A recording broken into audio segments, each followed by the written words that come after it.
Hello, cô phụ có pi băng mệt nòng yang tơi ha. Để nên siêu lăn có thức tục là có pi băng thêm cho bên ta. Để nên mệt nòng yang tơi hôm nay có thằng quay review bên ta chính khăn na chỉ đây pe ta nhô đúng yan thun nhô chính thùng ya họ này có quay review ta đã hô ya món nòng này đã hô ya món nòng này chính ta lăng mệt nòng yang tơi ta nhô mẹ can ya thu có can như rong nhỉ. Pijakan adalah kan rang gikat nơi chính là kan như rong đã hồ ya menang này ta ôn ta sau đó khắp phải ta menang yang tê ta mai he theo dõi kênh câu ta bấm đăng ký kênh ha bấm chuông để nhận được thông báo video mới nhất ta lê thao bắp ủng hộ bấm like ha ta phải thao chập luôn nè tôi hàng cameraman chỉ lần nào khám phá lại chơi pe ta mạ can dần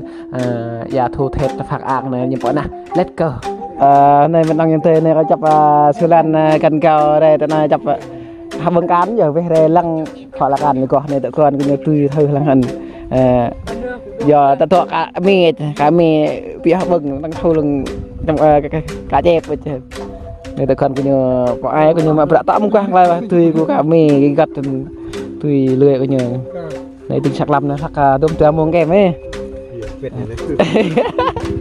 iya lebih udah berat tak ada kan itu còn năm bao nên hả ở tao mẹ nên chính tao mẹ mà lấy nó đứa con nè con tao bên ngó còn tao bên giờ canh xa canh gì mua này mình làm phe làm play mình mua nè anh một lẻ hàng này đưa lười là co hả nè tay mình ạ dạ nó ăn mà này dục dấp tụi đang tháng 3 anh thu có kết rồi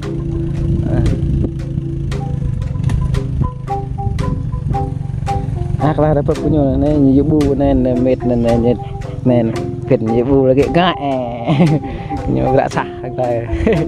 nó hết được như âm bông hoang này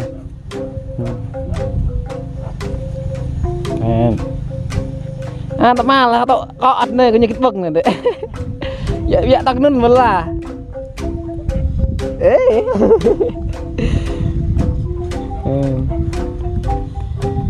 và ai tôi là cá cụ nhé nên này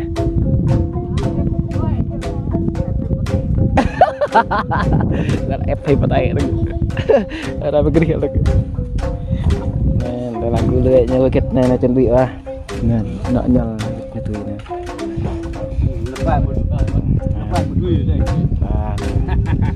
canh khoai tùy cái nhớ khoai mấy lăng mà helmet là cái ha cái chỉ lăng làm cây nữa khoai mà thì lăng bò chứ lăng đã mảng cái thau cây ngó về cái chỉ lan thì thở về cái chỉ lăng làm cây đực kề soi mà hai này tầm thế là tôi mẹ đặt cản giờ chẳng mạng ngàn cái thầu nơi đã hồ đang rong hơn nữa nhiều có quyền như đặt thằng mẹ cái hồ bị rong bị pha mới đặt thằng mẹ nè hồ bò nhiều rong đạp là al lên nữa nè là al nè sang quan doanh thôi nhá ấy nè sang quan doanh nha thôi nhá nè đập lại nè cái này thì cái nhô là nhô nhẹ là cái on cái nào tao mày nhưng mà giang phải lăng lại giang nong là cái ra lấy đực sao mới đực à ở đây mà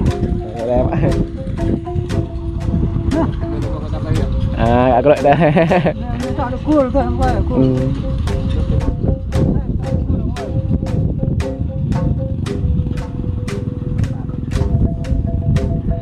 lại thì vật lệ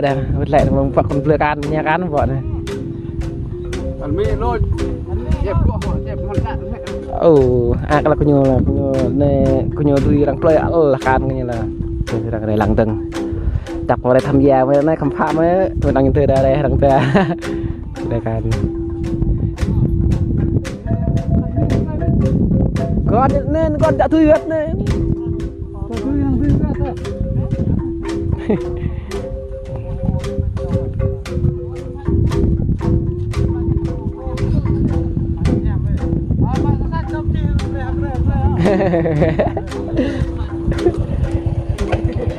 Wah, nó thành con lẽ bỏ được ra lẽ vào được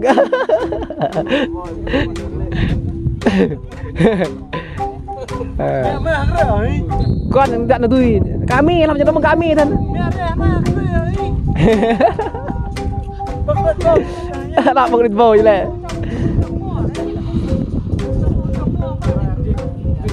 À đó đó.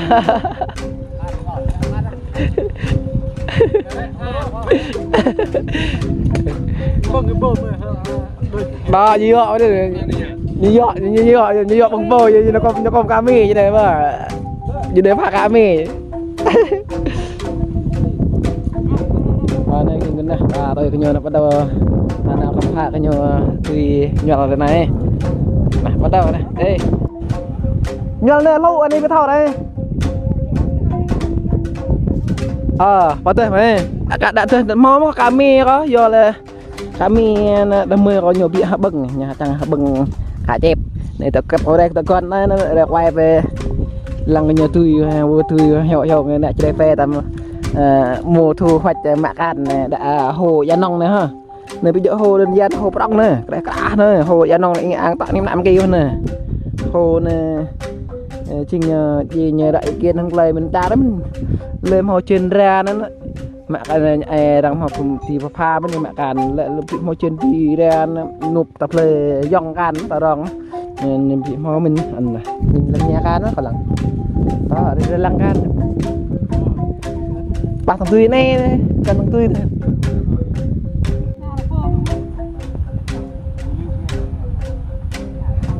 nên hội nông bọc là này đây trả này là lần này khoai ta mới bắt lại mắng tới hay đây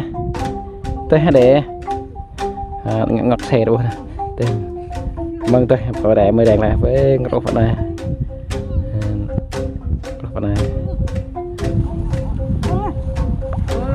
cả đợi là tên là đặt thằng mẹ thôi ta rồi đằng mò đằng trò đây là đặt thằng mẹ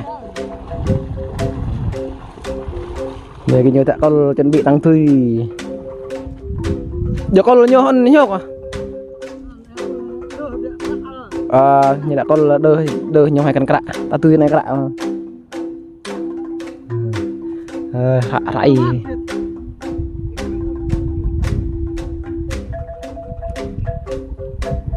này lấy cái cách đăng tươi can này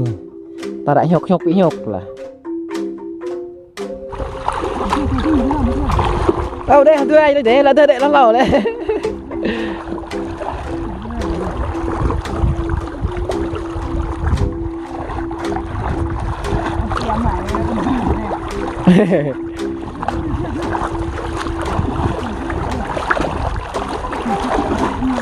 đằng này là gì tươi vậy đằng này mì vô mì thôi sao mà khu vực này có nhiều đặc có nhiều tươi và liên cái chỗ mì sao hả nên như tăng nào bao tươi đang bao có tàn tăng nào ăn tàn là lặng ấy lặng lại chơi pè ta mà bạ tươi can dần ya thu hết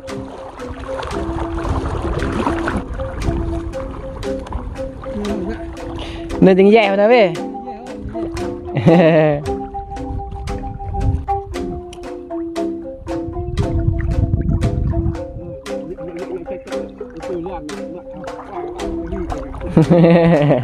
cái như là nhẹ chắc sư đàn qua buộc đã tô vi như này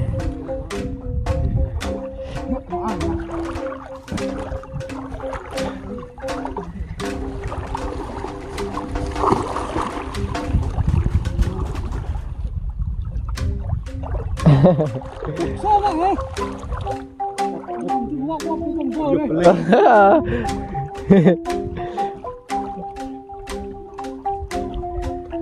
nè đấy nhà bao thế này con bạn đang một cát đấy nha tại là con là nhà nó này lại tay từ anh văng để căn này nữa nó con nghe không vừa đây tại là còn nơi bị căn có đã già là hai mình nơi bị căn có đã già mình nhà đi bên đi anh này đây không thấp lăng này chép lăng này đừng cái như vậy cái nhà dân anh nhớ chép lăng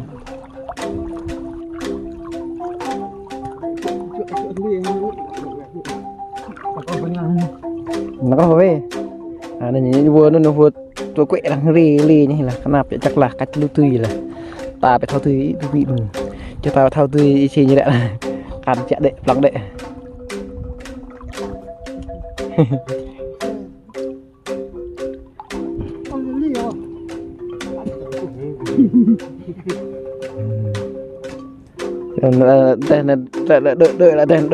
đợi đặt thằng mai đợi là đây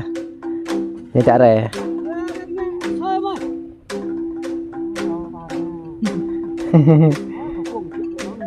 chuyện đấy quá phùng phang nó prop cái chụp luôn đấy prop lên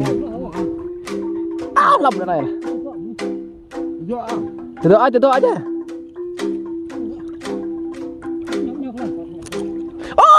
lắc đi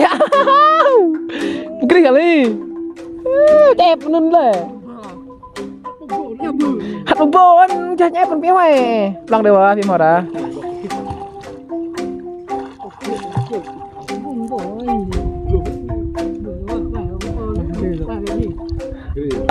mau anh hak re apa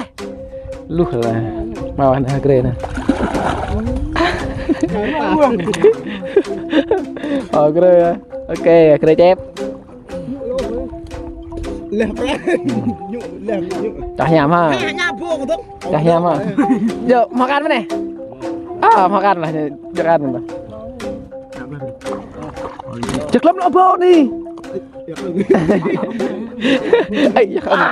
tóc lại mà kita mau bò đấy lại thôi tia cái gì được đấy nha tao telang nhẹ này mày đẹp đấy nhưng là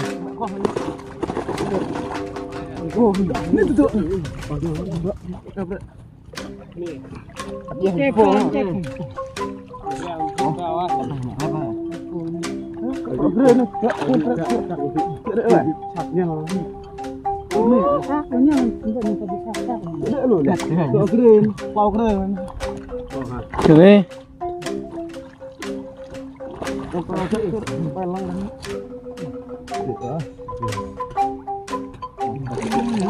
đâu tụi cái này vào trong này nè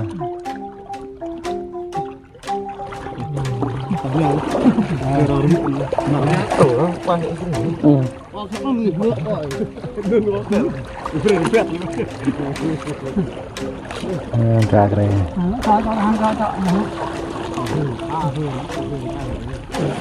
lại bóc đến lại kinh với đạn bóc với nhồn lại nhồn cho màu bóc là ở cho màu là bóc mà nhồn là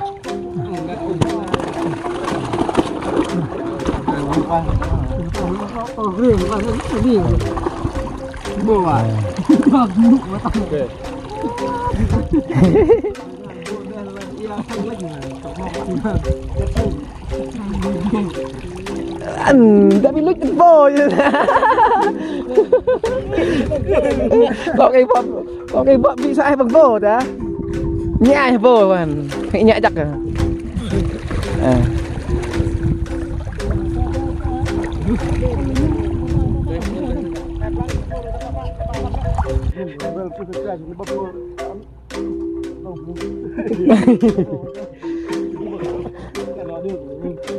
cái nhiều hạt tự nhiên là phồn nó phò lị cái làm đã già đã đâu ra sụt đã bị lỗi phồn không có mà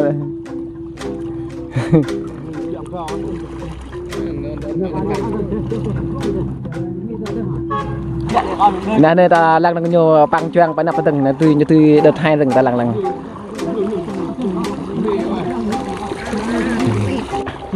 nhá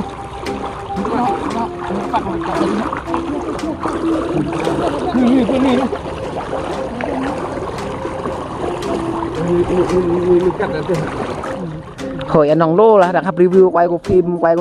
của cảnh đang chụp anh cứ tâm kra thông mật đã này hồi anh nòng này quá do nơi như thu bỏ đây ngạch chấm còi đi do tai hở vì tôi buộc tai hở đây ngạch chấm còi luôn là hôn đặt thằng mẹ ya bọc này chịu thua hay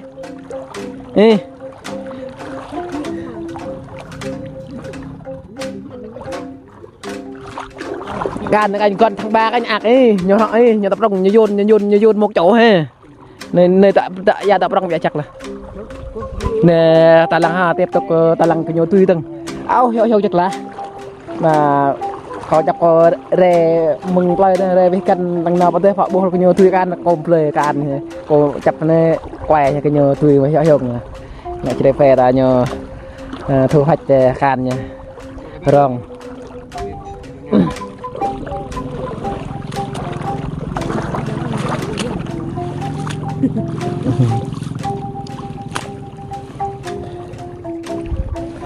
anh tua đang lên nhiều bằng cân lệ và nắp tại cái mà lưỡi mà nó tùy được có cái gì nhưng bập tua nhưng bập cái hạn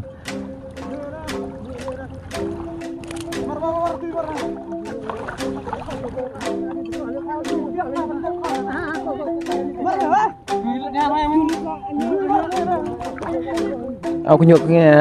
dia có mẹ là cái nhục đã mê prong rồi can mê prong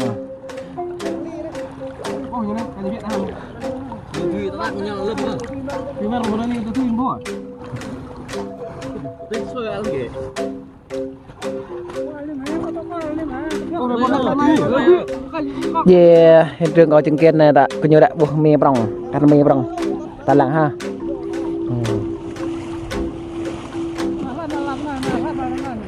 đây nhà ông nhà ra đồng thuận một đứa này lâm là này là nền lằng tây nhằng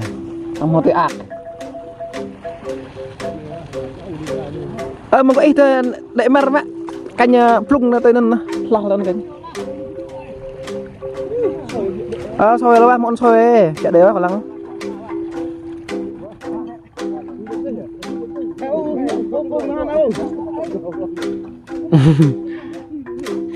nè biết đây đâu rồi lằng nó ăn nào biết đây rồi cá chép lên cá chép đừng cá chép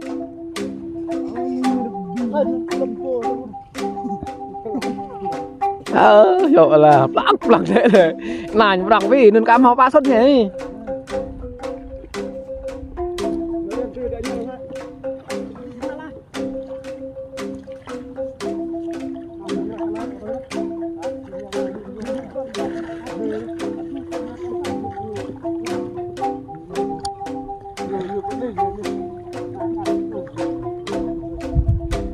bạn đây là vô biết nữa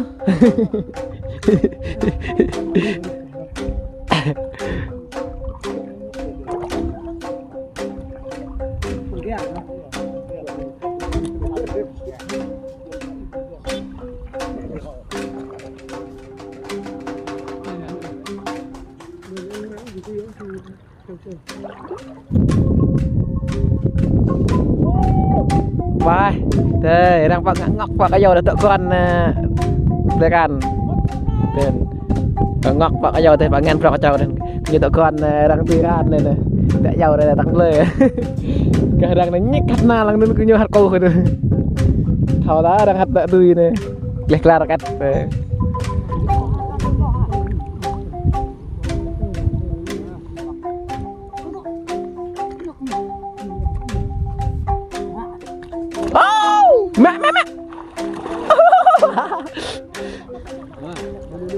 ơi một con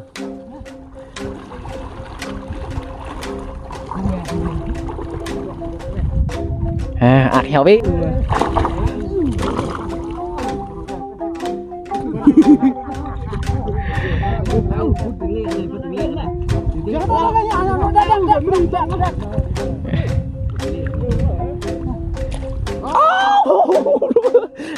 bắt luôn cái tần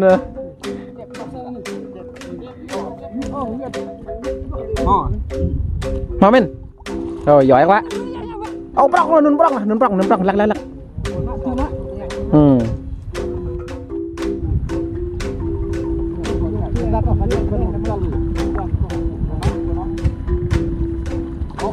tóc rồi nè nơi brong ạ lui nơi ạ vì chị chạy nhép tập luôn cái đã thọc lóc đấy nhá chạy nhép rồi nhá chạy nhép với nhau nè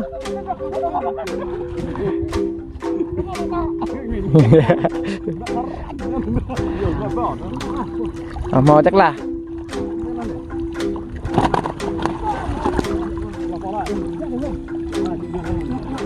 Piệt đâu vậy? Đủ. Chà rồi. Tội chứ.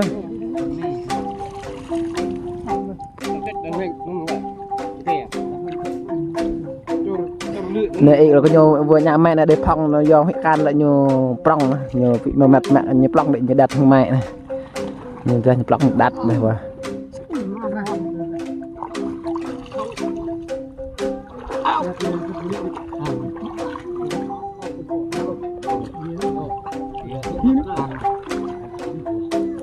rồi mau đặt thằng mẹ để đột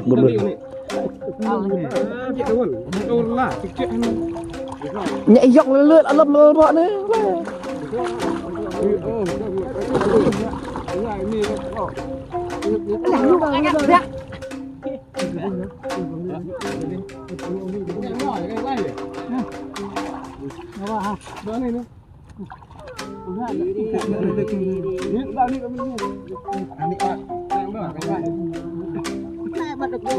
à mẹ mau gạt rồi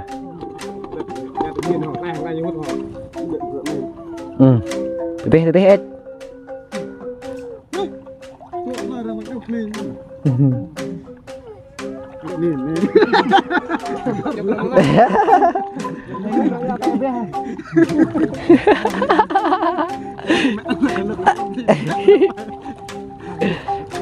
ở can ra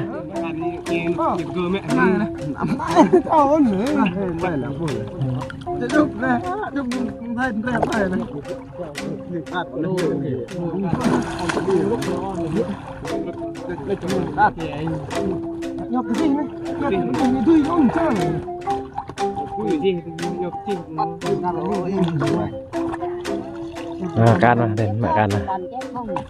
gắn chém không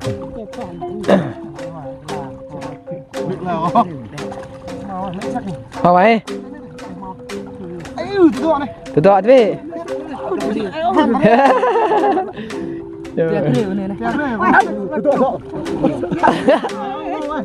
พอป่ะเนี่ยเครื่องเทียบกันไหมเนี่ยเครื่องเอาเนี่ยก็หม้อเครื่องนึงนั่นคือนั่น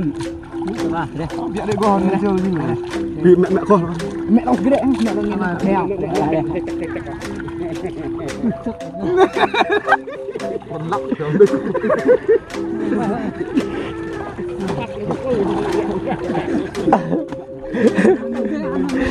ดูperang pak dalang nanti kita dalang cik nih perang jadi cici lên kìa nó thoát ấy lô là nó mình giờ sao giờ thoát nó lô là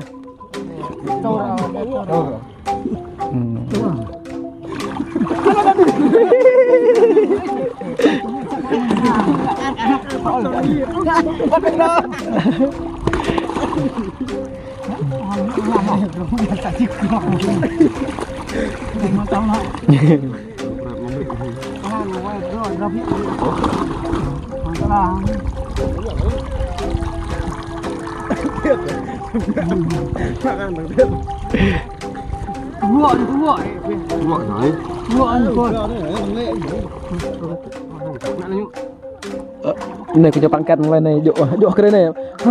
hang đợt một nggak jok keren nih đợt hai nó jok keren nih pangkat này nyal pangkat pangkat nap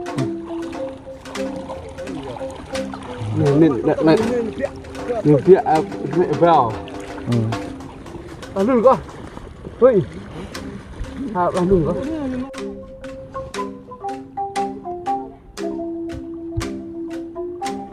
dạ anh ơi ạc vậy thằng này nhá ha thằng là ốp dạ cái này là lằng nhìn vậy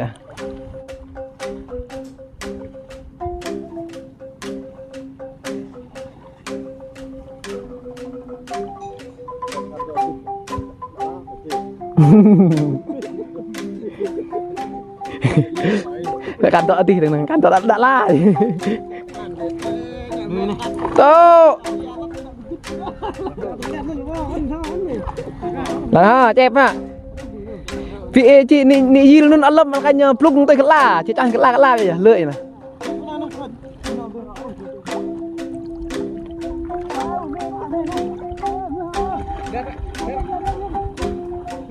cười nó đi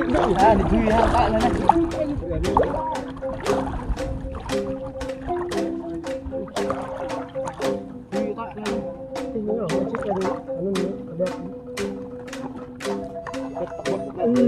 nó đẹp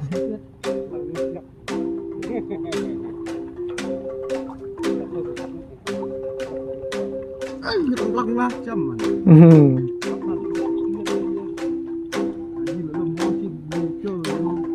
nó lại nhìn vào lập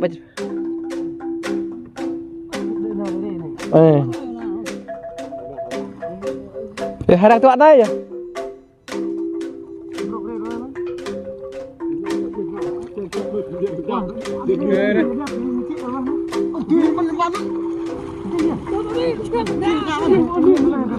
chắc là bây giờ ý dọn cái ngô ăn tầm dọn cái ngô ăn là để xem ý cho cái la vậy này la vậy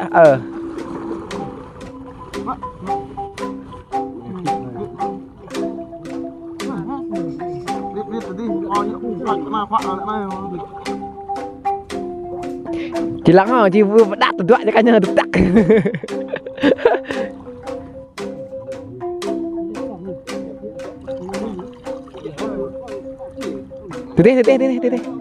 Tete nên to aja. Kuat.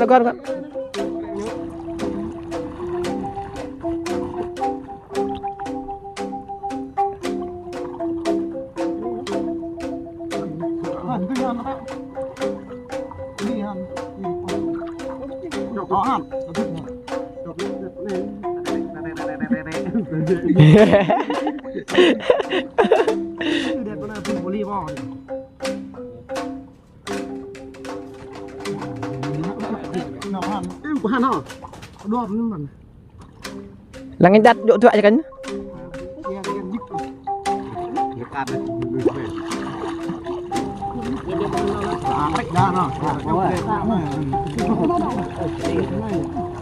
Tete het ndet tanah tete ciru ba tete het tanah.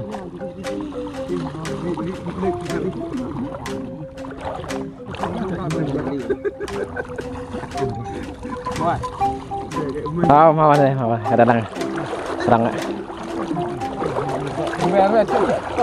Rồi, này. Nomor to lang. Xa thôi. Tức lo hơn nữa như nào.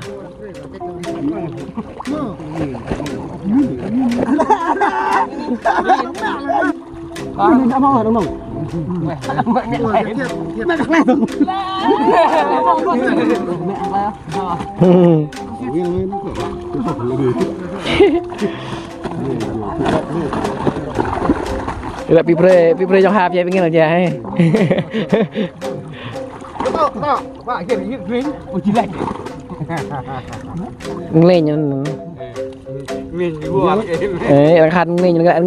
cái nhiều tọa tir nhé. Nhiều tọa tir gặp nhặt sama ai người ta hà đấy. Cái trời đang nó bắt đại gia ấy.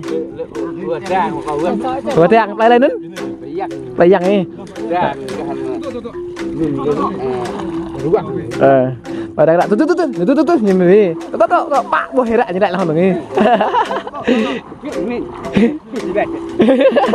như tao đi lệch là hòn được hai vất à nó dòng lên nhỉ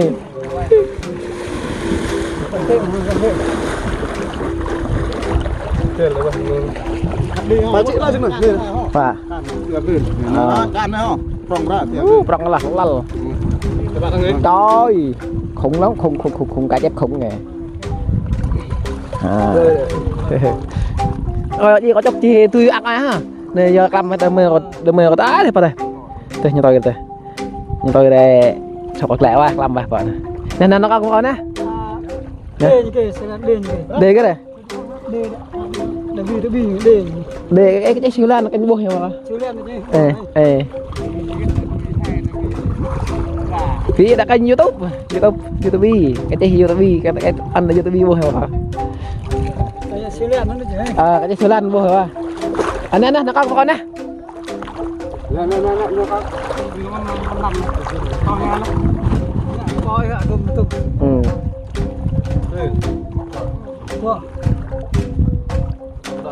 bò đồng hồ ông bắt tay rồi lên nó cái gì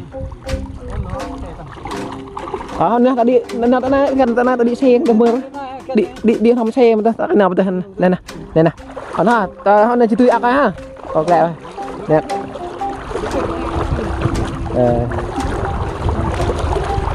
ở đây chính là mệt đây tia ra có anh chẳng hàng rồi anh xin năm đúng đấy làm sao con có tao hai là con tao từ đây chính tới này chính là nào cần vào chính là quay buộc về năng từ ta nhỏ là để cần đằng lẹ quá này làm rồi này nắng phía vô nắng người ra ai mẹ chụp ai vô hả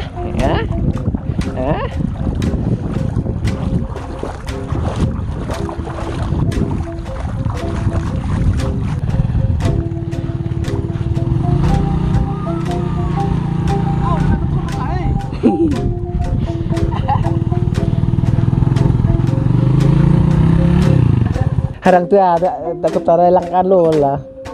mui tu tak kuat man. Bang yang mau dia saya dah lah, tu dah.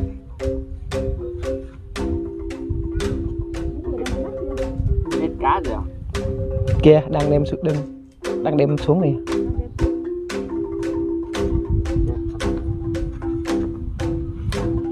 Này chính là tak kepala, này nhưng tak còn lekan. Kalau kau sama palang an nyod pin maut klop loh keren. Dak nyat. Edit.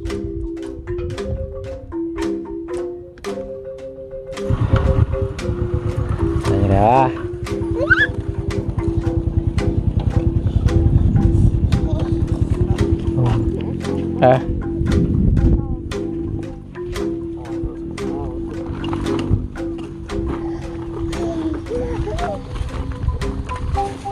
Tao hay như levo như lên cái cành mẹ là chúng ta chỉ biết nhà thao thôi rằng ta lựa như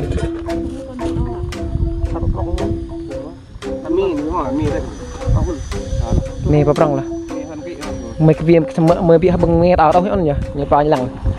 rồi trứng mì buồn chục mì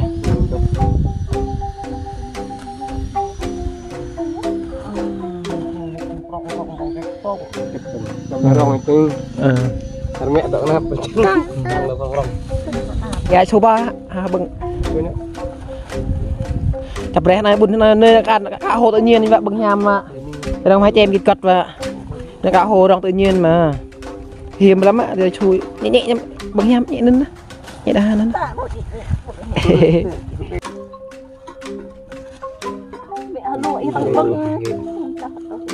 Nếu như mình ta thôi lên. Phải mình nói cả tự nhiên nó bưng xu cái nắp để cả doanh rồi trên bột sao bị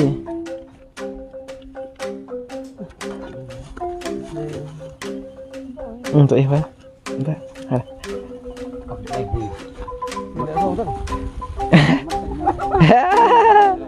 lấy đây một nhội xong nghi văng vị từng này nhội từng căng lên căng trên một cái ủ lô nó kỹ lời cả đũa đây mẹ má tôm lời tôm nó mà đũa rồi tao đeo luôn à đây cái gì đây này là tôm play chơi sạch này huyện như lồng sông con này còn lại kênh là chia lại trên tự trong ai thì tôm chỉ phải ra play trong gan đấy tôm âm nương can này làm vậy ngon luôn tuyệt vời đào cả nhà xem đào còn tươi nha tươi quá ngon luôn lẹ nó lẹ đấy ha mẹ ba nè con búp bên các bạn